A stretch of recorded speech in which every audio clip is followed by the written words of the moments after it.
Hi పిల్లలు, ఈరోజు మనం ఒక మంచి కథ చెప్పుకుందామా? నిజమైన స్నేహితుడు. ఇద్దరు స్నేహితులు సెలవు రోజు ఊరి వెలుపల షికారుకు వెళ్ళారు. మాట్లాడుకుంటూ ఏదో విషయంపై అభిప్రాయం కుదరక ఇద్దరూ వాదించుకున్నారు. వాదన ఎక్కువై మొదటివాడు రెండోవాడి చెంపపై కొట్టాడు. దెబ్బతిన్నవాడు అక్కడున్న ఇసుకపై, ఈరోజు నా స్నేహితుడు నా చెంపపై కొట్టాడు అని రాశాడు. మళ్ళీ ఇద్దరు ముందుకు నడిచారు. మరికొంత దూరం వెళ్ళాక ఇద్దరికి దాహం వేసి ఓ మడుగు దగ్గరకు వెళ్ళారు. చెంపదెబ్బతిన్న మిత్రుడు ముందు నీళ్ళలోకి దిగాడు. అక్కడ ఊబి ఉంది. అతడు ఊబిలోకి కూరుకుపోతుండగా వెంటనే ప్యాంటు విప్పి మిత్రుడుకు దాన్ని అందించాడు. బయటకు లాగాడు.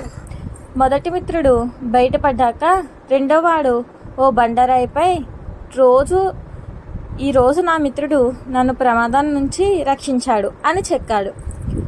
మొదటి విషయం ఇసుకపై, రెండో దాన్ని రాయిపై ఎందుకు రాశారని మిత్రులు అడగగా, ఇసుక మీద ఏదైనా రాస్తే గాలి వీచి కాసేపటికి చెరిగిపోతుంది.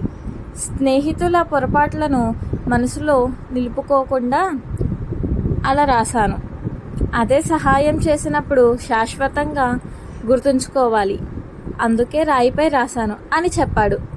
స్నేహితులే కాదు, ఎవరు తప్పు చేసినా క్షమించి మర్చిపోవాలి. వారు చేసిన సహాయాన్ని మాత్రం కలకాలం గుర్తుంచుకోవాలి. Like and subscribe. హాయ్ పిల్లలు.